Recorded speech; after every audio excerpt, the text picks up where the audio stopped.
Voilà, je disais qu'à l'Écodim, il y a tellement de talents d'où il faut prier pour ces enfants. Il va en peu de temps, d'où je nous demande s'il vous plaît, Toyokae. Et puis, que l'Éternel le soutienne, c'est Emmanuel Ouanja. Pendant qu'il s'avance, nous acclamons le Seigneur.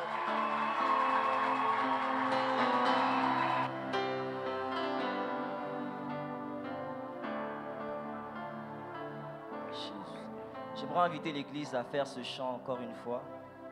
Est-ce qu'on peut se lever? Je nous invite à nous lever. J'aimerais qu'on fasse ce chant de Saint éternel. J'aimerais que nous fassions ce chant avec un esprit où nous reconnaissons que c'est lui qui est assis sur le trône. Est-ce que quelqu'un comprend ce que je suis en train de dire? Est-ce qu'on peut élever son nom au-dessus de tous les noms? J'aimerais que quelqu'un dise: Saint, ô éternel, la terre est remplie de sa gloire. Saint, ô éternel, la terre est remplie de sa gloire. Tous les anges crient: Saint, Saint, ô éternel, la terre est remplie de sa gloire. À l'agneau de Dieu, assis sur le trône, il règne à jamais. Saint, ô éternel, Dieu de l'univers, Seigneur de louange, honneur et gloire à l'agneau de Dieu, assis sur le trône. Il règne, assis sur le trône, il règne à jamais. Oh, assis sur le trône, il règne à jamais. Oh, assis sur le trône, il règne à jamais. Oh, assis sur le trône, il règne à jamais. Oh, assis sur le trône, il règne à jamais. Y a-t-il quelqu'un qui peut acclamer fortement le Seigneur? Y a-t-il une église qui peut acclamer le Seigneur? Nous venons élever le nom de Jésus. Nous ne sommes pas venus élever le nom d'un homme. C'est le nom de Jésus que nous sommes venus élever. Y a-t-il une église qui peut acclamer le Seigneur fortement avec nos cris de joie? Nos cris de joie, c'est devant l'Éternel, le Dieu des armées, le Dieu de la tribu de Juda, celui dont le règne n'a pas de fin. La Bible dit qu'il est le commencement et la fin, l'alpha et l'oméga. Est-ce qu'on peut acclamer celui qui règne au-dessus de toutes choses? Son nom est l'Éternel, le Dieu des armées, le Dieu de notre génération, le Dieu de la République démocratique du Congo, RDC, royaume des cieux. Est-ce qu'on peut acclamer fortement le Seigneur avec nos cris de joie? Avec nos cris de joie. Il y a encore des gens qui sont encore froids.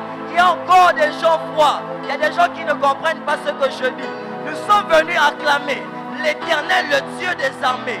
Y a-t-il quelqu'un qui peut élever sa voix, commencer à glorifier le nom de l'Éternel? Y a-t-il un homme et une femme, une maman et un père qui peut élever le nom de Dieu? Amen, amen. Je vais nous inviter à nous rasseoir. J'aimerais commencer par dire merci premièrement au comité de l'Écodim, premièrement maman Christelle, Kondo et aussi notre berger, tonton Israël, notre président de la jeunesse, et aussi sans oublier la maman des mamans, maman Esther, qui est cette maman qui a fait de nous aussi ce que nous sommes dans la salle des ados, et aussi sans oublier celle que j'appelle la mère des mères, c'est ma mère, maman Micheline. Est-ce qu'on peut acclamer pour ma maman? Est-ce qu'on peut acclamer pour ma mère? C'est elle qui a enfanté un enfant que je suis. L'héros que je suis aujourd'hui, c'est par elle que je suis passé. Je ne sais pas où elle est assise, mais je te bénis, maman, au nom de Jésus. J'aimerais nous inviter à prendre nos Bibles dans le livre de Juges 13.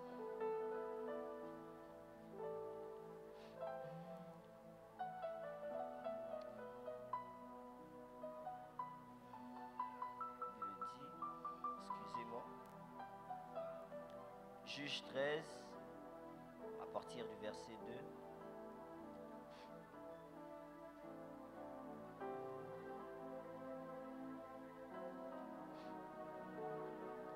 Je lis au nom de Jésus.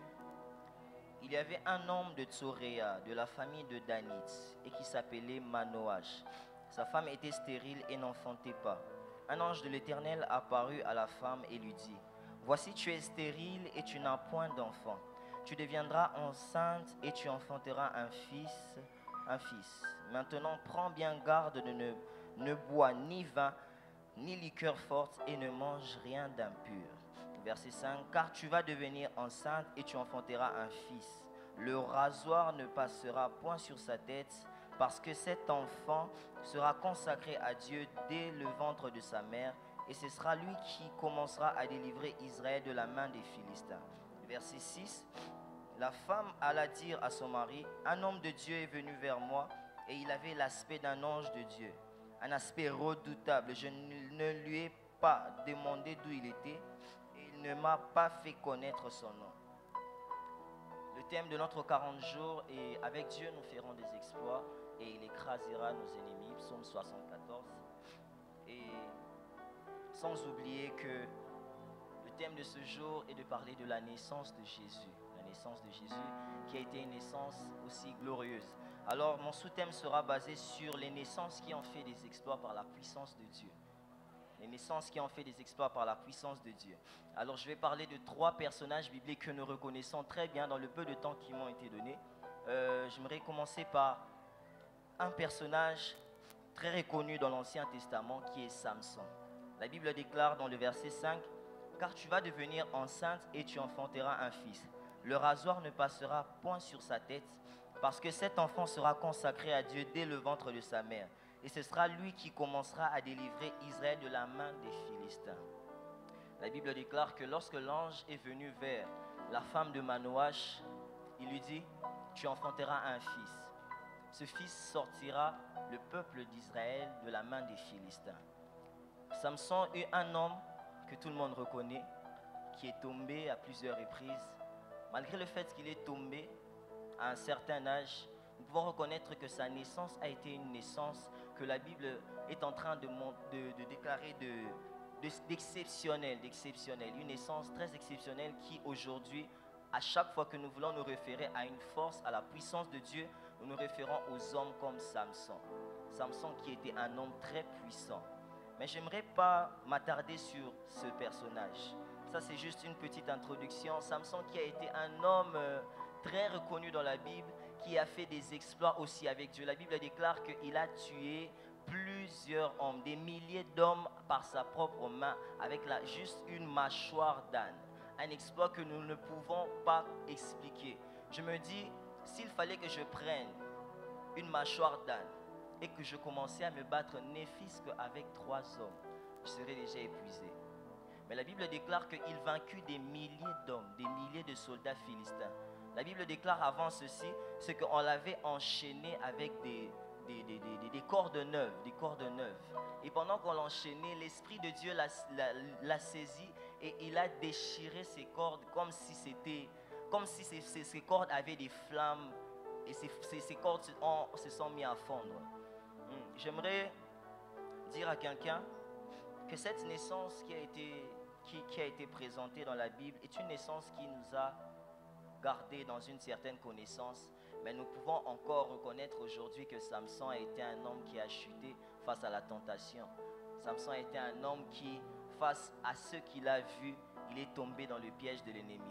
Si on peut bien voir la première femme que Samson a eu à rencontrer, qui lorsqu'il a vu cette femme, il demandait à ses parents: donnez-moi cette femme en mariage afin que je puisse être avec elle. Ses parents lui disent, tu n'as pas trouvé une autre femme parmi les enfants d'Israël, tu es allé seulement aller voir chez les Philistins. La Bible déclare bien que les parents de Samson ne savaient pas que c'est Dieu qui avait prévu cela. C'est Dieu qui avait organisé que cela soit ainsi. Mais si nous remarquons bien que lorsque Samson, après avoir vu comment est-ce qu'on a brûlé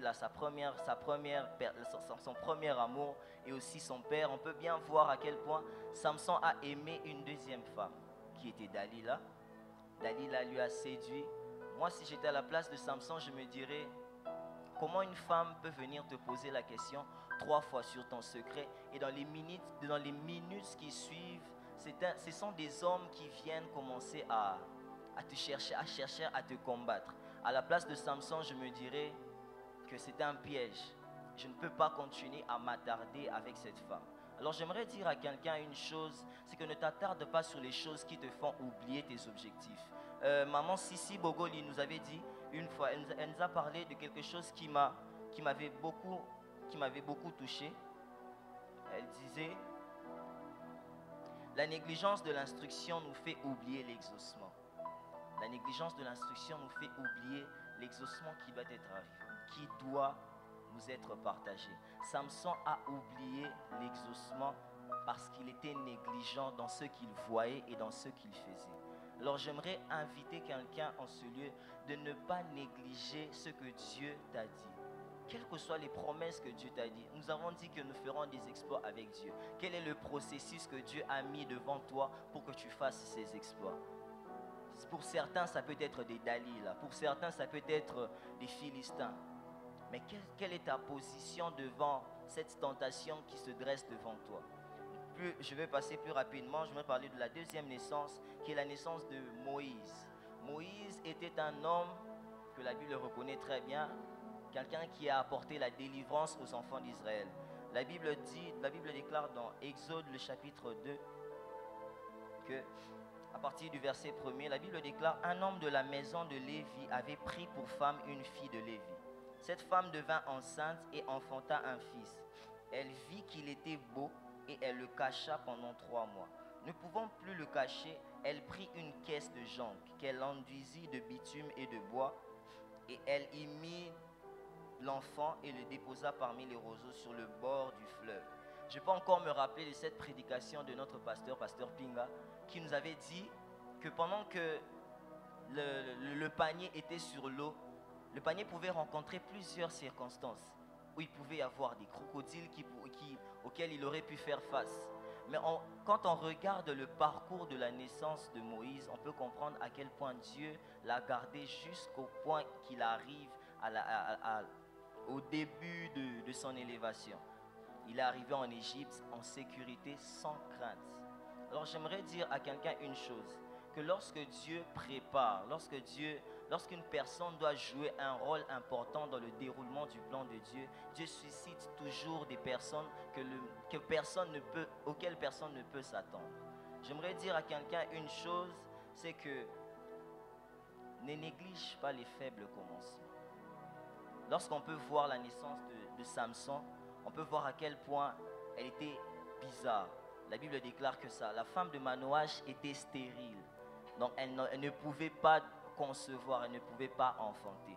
Mais la Bible déclare très bien que l'ange lui dit, une grâce t'a été faite et tu vas enfanter un fils et tu lui donneras le nom de... La Bible déclare qu'elle donna le nom de l'enfant, le nom de Samson. Le nom de Samson. Et la Bible continue, pour Moïse, on peut voir à quel point Moïse était un homme qui a vécu un parcours compliqué dans sa naissance, qui a vécu un parcours très difficile. On peut voir même à quel point à chaque fois qu'on touchait un membre de son peuple, il pouvait mal réagir, jusqu'au point de tuer. Mais l'inconvénient de ces deux personnes, c'est que ce qui leur a tué, c'est que Samson a été tué par ce qu'il a vu, et Moïse, ce qu'il a tué, c'était sa colère. Moïse n'a pas pu entrer dans le pays de la promesse à cause de sa colère. Ce sont ces choses qui nous retardent encore à faire des exploits. La Bible nous dit que nous ferons des exploits avec Dieu. Mais comment faire des exploits avec Dieu? C'est en respectant les instructions données par Dieu. La Bible dit qu'on lui a demandé qu'il ne se rasera pas la tête. Il ne va jamais se raser la tête et il ne touchera pas des morts. Il ne touchera pas des morts.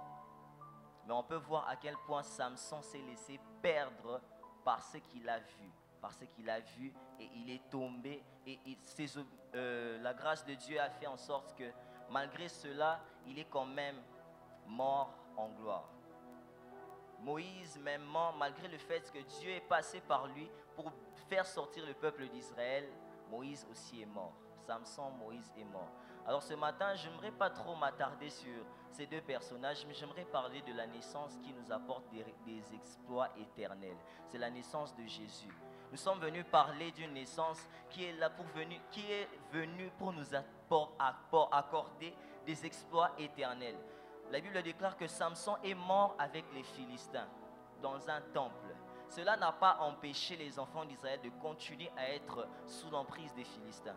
La Bible déclare que Moïse a fait sortir les enfants d'Israël de la terre du peuple des Égyptiens. Mais cela n'a pas empêché aux enfants d'Israël de continuer d'être sur la servitude. Mais celui qui est né s'appelle Jésus. Il a fait sortir le peuple d'Israël, et même pas seulement le peuple, mais tout l'univers, d'une emprise de l'ennemi. J'aimerais présenter à quelqu'un la naissance de Jésus. Une naissance tellement glorieuse qui nous a apporté des exploits. Cette naissance n'est pas seulement pour une particularité de personnes. Cette naissance n'est pas seulement pour les enfants. J'aimerais dire à un papa et à une maman, si tu penses encore que la fête de Noël n'est que pour les enfants, c'est que tu n'as pas encore compris l'objectif de la naissance et de la mort de Jésus-Christ. Si nous continuons à croire que nous, en tant que parents, nous allons attendre, nous parlerons que de la mort de Jésus, les trucs des enfants là, ça ne nous concerne pas. Alors c'est que nous n'avons pas encore compris l'objectif de la naissance de Jésus. Pour qu'il y ait un mort, il a fallu qu'il y ait une naissance. Alors j'aimerais dire à quelqu'un, ne néglige pas les faibles commencements. On peut voir à quel point les enfants nous ont montré ici que lorsque Jésus est né, c'était dans une crèche, un endroit sale, un endroit crasseux. Je peux voir à quel point, je peux m'imaginer s'il y avait des chèvres, il y avait des vaches et tout ce qui va avec. J'imagine l'odeur qu'il pouvait y avoir. Et je m'imagine même la tenue de l'enfant. Elle pouvait être très sale et ça pouvait sentir très mauvais. La Bible dit que les mages sont venus. Imaginez que les mages viennent et ils trouvent un endroit sale comme ça. Il dit, comment pouvons-nous croire qu'un sauveur peut naître dans un tel endroit? Comment pouvons-nous croire que celui qui doit nous sauver doit naître dans un endroit crasseux comme celui-là? Mais j'aimerais dire à quelqu'un, ne néglige pas les faibles commencements. Car c'est par ces faibles commencements qu'aujourd'hui nous sommes ce que nous sommes aujourd'hui en tant que des enfants de Dieu. J'aimerais dire à une personne en ce lieu, ne néglige pas les faibles commencements. Quels sont les faibles commencements que tu as à faire dans ton entreprise, dans ta famille, dans ce que tu veux entreprendre avec le Seigneur? Tu as dit à Dieu, Seigneur, je veux commencer à te servir. Mais tu remarques que plusieurs sont en train de t'outrager. Seigneur, je veux commencer cette entreprise. Mais les grandes personnes sont en train de te détourner, te disent, ton entreprise ne va pas aller de l'avant. Mais sache une chose, que le Dieu qui a pris Jésus, qui l'a souverainement élevé après sa mort, c'est le même Dieu qui est capable d'élever quelqu'un en ce lieu. La Bible déclare qu'il nous a transformés à la même image.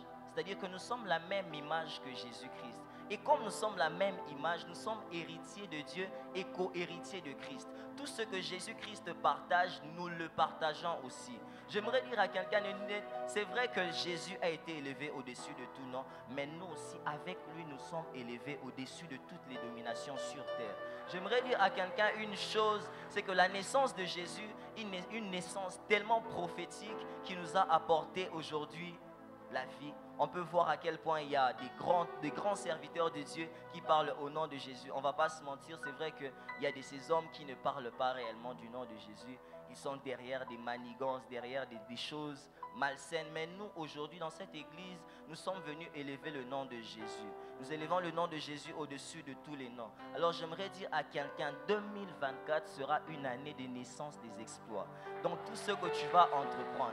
J'aimerais déclarer dans la vie de quelqu'un, qu'à 2024, tu vas enfanter des nouvelles choses. les choses que tu ne voyais pas auparavant. En 2024, tu verras des nouvelles naissances. Car celui qui est né est venu naître afin que chacun d'entre nous puisse avoir la vie, que chacun d'entre nous puisse faire des exploits. La Bible déclare dans Éphésiens 2, le verset 5, la Bible est en train de dire qu'il nous a fait asseoir ensemble avec Jésus-Christ sur le trône, à la droite de Dieu. Alors, en tant que membre qui partage le trône de Dieu avec Jésus, nous avons le droit de proclamer des choses dans nos vies. La Bible déclare que c'est au nom de Jésus-Christ que tout genou fléchit. Alors, en tant que ceux qui partagent le trône avec Dieu, nous devons déclarer des choses pour 2024. C'est pourquoi, en ce lieu, nous ne sommes pas venus pour les enfants. Nous ne sommes pas venus seulement pour les adultes, mais nous sommes venus pour qu'un nom soit élevé au-dessus de tous les noms. Un nom soit élevé au-dessus de tous les noms. Alors, j'aimerais vraiment inviter quelqu'un à croire que le nom de Jésus est élevé au-dessus de tous les noms. Au nom de Jésus. Au nom de Jésus. Est-ce que quelqu'un comprend ce que je suis en train de dire? Alors j'aimerais vraiment prier à quelqu'un. Ce que nous sommes en train de faire, ce n'est pas un spectacle. Je peux encore, c'est vrai que c'est la première fois pour moi de me tenir devant des parents en train de parler de la part de Dieu. Mais je crois que le Dieu qui m'a pris d'où je viens est capable de m'emmener haut, là où je ne peux même pas m'imaginer. Parce que la Bible déclare que à celui qui peut faire par la puissance qui agit en nous, infiniment au-delà de ce que nous demandons ou pensons. J'ai demandé à Dieu, Seigneur, je veux être capable de partager ta parole. Alors, quelles que soient les circonstances, les épreuves, je veux être celui qui partage ta parole. Si aujourd'hui le Seigneur me fait grâce de me tenir devant vous en tant que parents et chaque enfant en ce lieu, sachez une chose, ce n'est ni pour ma gloire, ni pour les pasteurs de cette église, mais c'est pour la gloire du nom de Jésus. J'aimerais dire à quelqu'un, on est en train de voir à quel point les enfants venaient de les montrer, lorsque Élisabeth s'approcha de Marie, la Bible dit que lorsque j'ai entendu ta voix dans mes oreilles, mon enfant a tressailli. Imaginez la puissance qui pouvait agir en Marie. Une puissance qui agit en Marie jusqu'au point que l'enfant qui était en Élisabeth a été baptisé du Saint-Esprit. Quelle puissance énorme. Alors j'aimerais dire à quelqu'un, 2024 sera une année des exploits par des naissances nouvelles. Tu vas enfanter des nouvelles choses, tu vas enfanter des grandes choses avec Dieu. J'aimerais proclamer dans la vie de quelqu'un que l'année prochaine, tu vas enfanter des choses que les hommes ne pourront pas comprendre. Au-delà de ton imagination et au-delà de ton entendement. L'objectif de cette fête est de proclamer le nom de Jésus, de croire que le nom de Jésus, ce jeune homme qui est né, ce jeune enfant qui est né dans un endroit sale, il a accepté la souffrance pour que nous ne puissions plus souffrir. Alors quelle est cette souffrance auquel tu fais face? Dieu est capable de détourner ces choses et de renverser ces choses. Alors j'aimerais inviter quelqu'un à se lever et à faire des déclarations prophétiques pour l'année 2024. Est-ce que quelqu'un peut se lever? Nous allons prier, nous allons dire à Dieu, Seigneur Dieu, nous voulons enfanter des naissances nouvelles en 2024.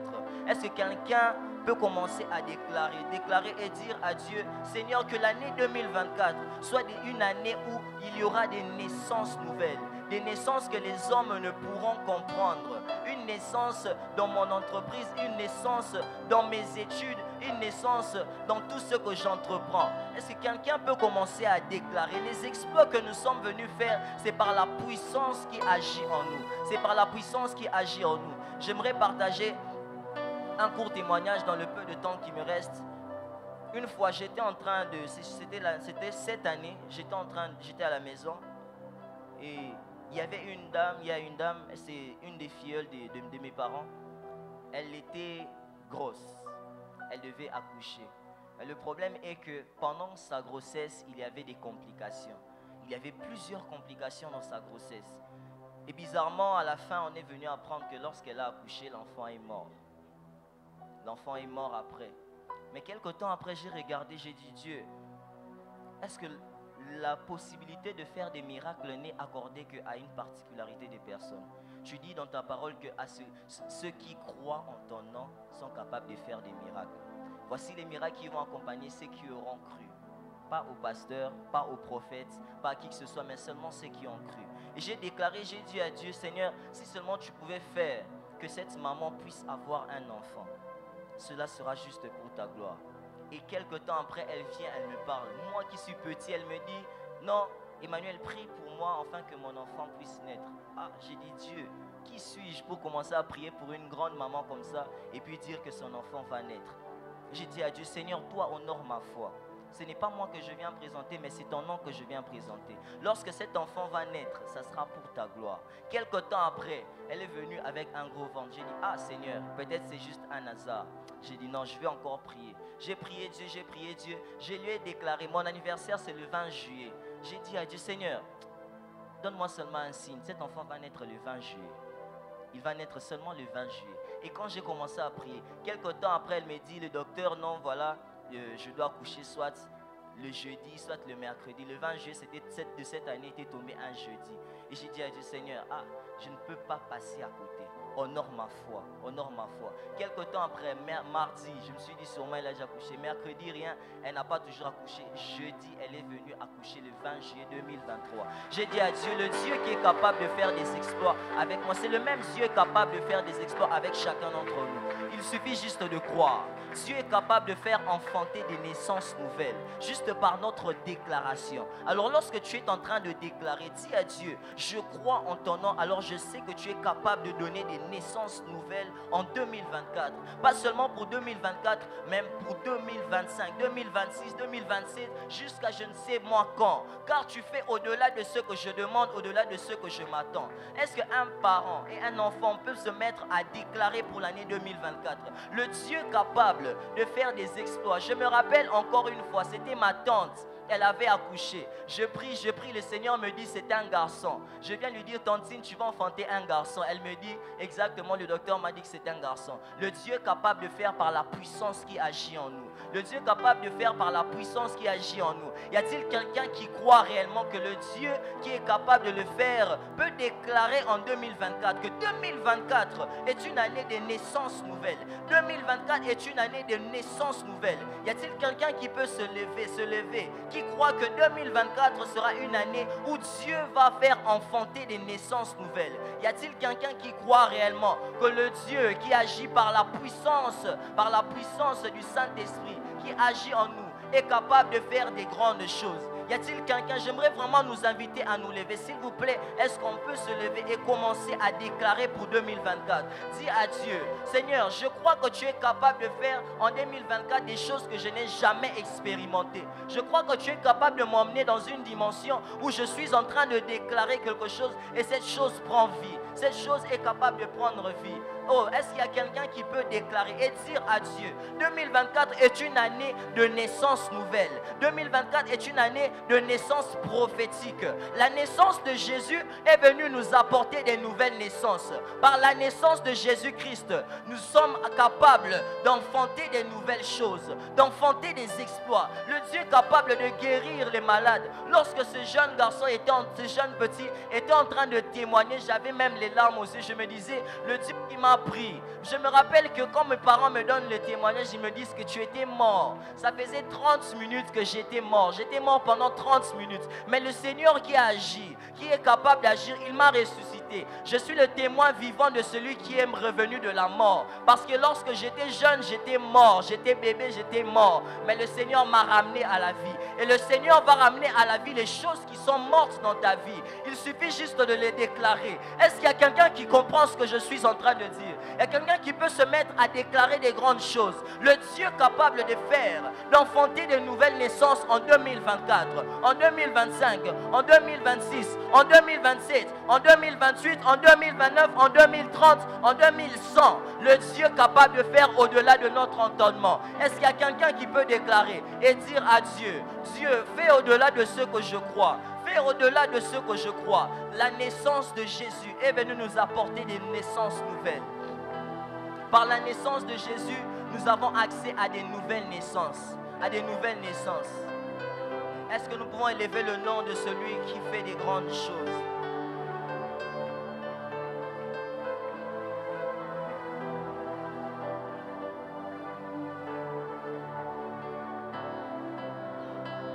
Y a-t-il quelqu'un qui peut déclarer, déclare. Commence à déclarer. Il y a quelqu'un qui peut battre même ses mains en train de déclarer et dire à Dieu, Seigneur, je vais voir des exploits en 2024. Seigneur, je suis capable de croire qu'en 6e année, je peux faire des points avec les exploits. Je peux faire des points extraordinaires. Je suis dans une école catholique. Là-bas, il n'y a pas de sorte de foi comme chez nous ici.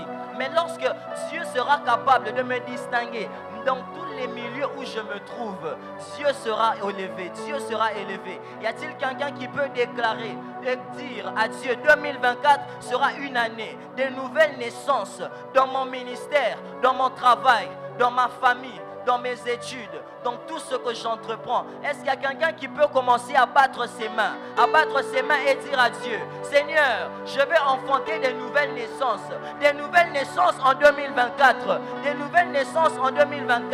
ce que je n'ai jamais expérimenté, je vais l'expérimenter avec toi, ce que je n'ai jamais vu, tout ce que l'œil n'a point vu, l'oreille n'a jamais entendu. Je suis capable de le faire. Je suis capable de commencer une nouvelle saison, une nouvelle naissance par la puissance de Dieu. Nous allons faire ce chant. Jusqu'à son coucher, que ton nom soit glorifié.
Jésus est